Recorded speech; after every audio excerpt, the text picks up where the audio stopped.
जय श्री राम, जय हो बालाजी सरकार की। इस वीडियो में हम जानेंगे दीपक में मिलने वाले कई तरह के संकेत अद्भुत माने जाते हैं।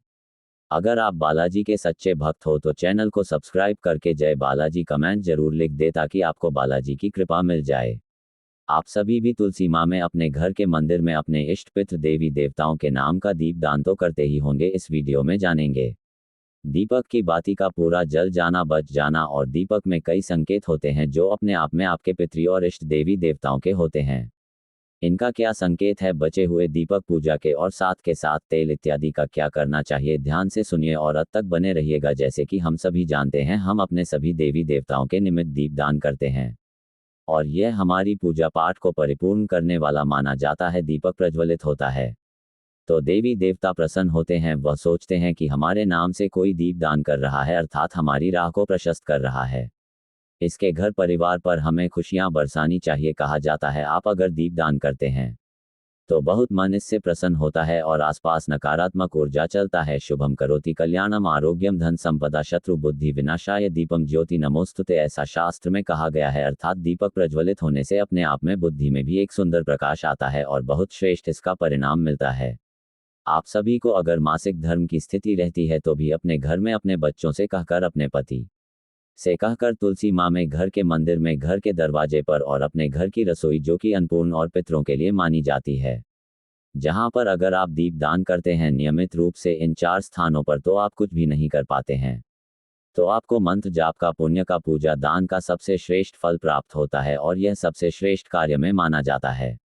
नियमित रूप से जिस घर में देवी देवता और उनके पितरों के नाम का दीपदान होता है वह घर स्वर्ग के समान विदित होता है और उस घर में सुख समृद्धि अद्भुत स्वरूप में वास करती है। ऐसे में दीपक में मिलने वाले ये संकेत अद्भुत है। सबसे पहले अगर दीपक में फूल बनता है तो ऐसी मान्यता है ये हमारी पूजा पाठ को संपन्न स्वरूप में, सुंदर स्वरूप में माना जाता है। आपके घर के मंदिर में अगर दीपक में फूल बनने लगे, बाती में अगर जो दीपक में लगा रखे हैं उसमें अगर सुंदर स्वरूप में जो है त्रिशूल की आकृति बनने लगे, अगर उस दीपक में आप सभी को लग रहा है कि माता रानी के नेत्र उभर रहे हैं या उस दीपक में फूल त्रिशूल किसी नेत्र बन रहे हैं, तो ये बहुत प्रसन्नता के रूप में जाना जाता है। अगर दीपावली हो या प्रत्येक दिन आपके घर के मंदिर की जो मुख्य दरवाजा जो दीपक होता है उसकी बात कर रहे हैं, अन्य दीपक की नहीं, जो घर के मंदिर में जहां पर हमेशा हमारे देवी देवता वास करते हैं, प्रतिष्ठित है वह स्थान और अपने आप में अद्भुत माना जाता है। वहां पर जो व्यक्ति दीपदान करता है अर्थात दीपक लगाता है और उस दीपक में माता रानी और सभी देवी देवताओं की कोई ना कोई उनसे जुड़ी हुई सुंदर आकृति बनती है, तो ये साक्षात आपकी मनोकामना पूर्ति के संकेत के रूप में जाना जाता है। इसका अर्थ है आपकी पूजा आराधना सफल हुई, भगवान जी आपकी सुन रहे हैं। अब आपके जीवन में जो विपदा है, जो कष्ट है, जो कर्ज है, उससे मुक्ति मिलने वाली है और आपके सब काम अब चुटकी में बनने आरंभ हो जाएंगे। तो आपने जो सच्चे भाव सच्चे मन से भगवान जी की पूजा की थी, उपाय नियम की थे, निश्चित रूप से वह सार्थक हुए। अब आपकी कामना सिद्ध होगी, इस बात की गारंटी है। इसके साथ ही बाती का पूरा जल जाना या बच जाना, इस बारे में भी आपके कई तरह के प्रश्न आते हैं। तो आप सभी जब भी आप दीपक प्रज्वलित करते हैं तो हमेशा साफ स्वच्छता का ध्यान रखें। शाम के समय हाथ पैरों को धोएं, खुला करें। शाम की एक ड्रेस आप निश्चित कर लें कि शाम को जब हम भगवान जी के निमित्त दीप दान करेंगे, पूजा अर्चना करेंगे, तो यही वस्त्र धारण करेंगे। होता क्या है कि दिन भर में हमारे जो है वस्त्र आप जो है बदल कर पहनकर जो धुले हुए वस्त्र है उनकी बात कर रहे हैं। दीपक लगाना चाहिए, शुभ और श्रेष्ठ माना जाता है। हमेशा कुल्ला और हाथ पैर धोकर ही आपको पूजन करना चाहिए।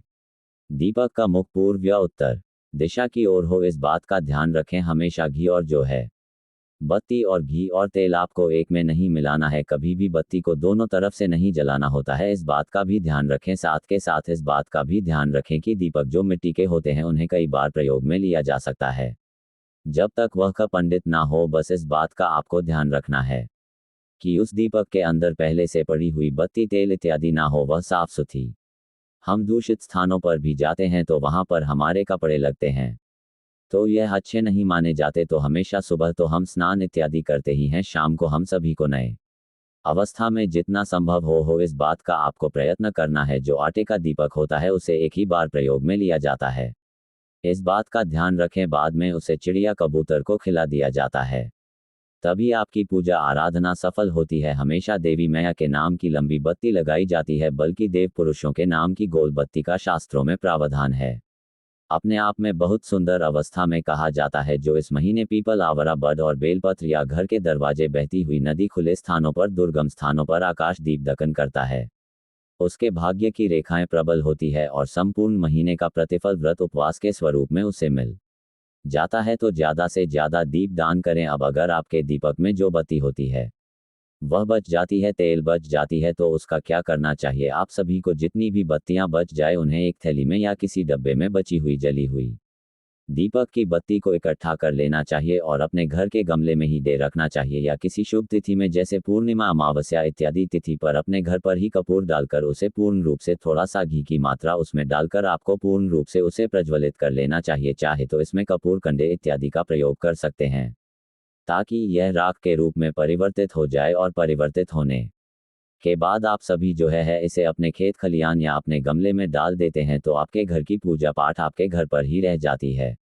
और सफल मानी जाती है। तो जितना संभव हो आप सभी को आवश्यक रूप से यह कार्य जरूर से करना चाहिए कि ज़्यादा से ज़्यादा आप सभी को सभी चीज़ें अपने घर के मंदिर में जो थैली इत्यादि है उसमें प्रज्वलित कर कर रखनी है ठंडी हो जाने के बाद, और उन्हें आग लगाकर आपको अपने घर के गमले में रख देना चाहिए।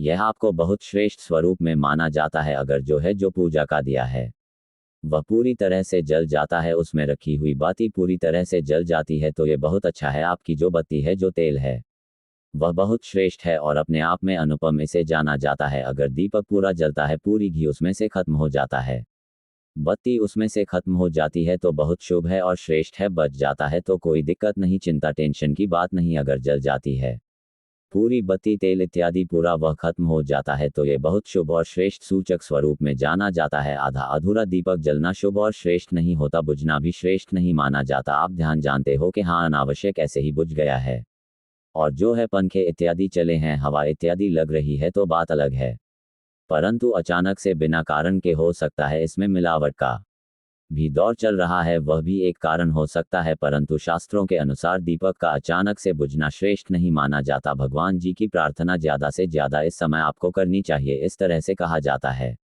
साथ के साथ यह भी मान्यता है कि दीपक की लौ अच्छी तरह से जल रही है, अच्छी ऊंची अवस्था में जल रही है, सुंदर उसमें से सुगंध आ रही है, खुशबू आ रही है, तो ये शुभता के रूप में देखा जाता है। तो आप सभी को नियमित रूप से इन चीज़ों का ध्यान रखना है, साफ स्वच्छता रखें। भगवान आपको दीपक में फूल का संकेत दे रहे हैं, तो ज़्यादा से ज़्यादा भक्ति, दान, पुण्य, भगवान का धन्यवाद, अपने गृहस्थ जीवनों का निर्वाह करें। भाग्य की रेखाएं अपने आप में प्रबल हो जाती हैं।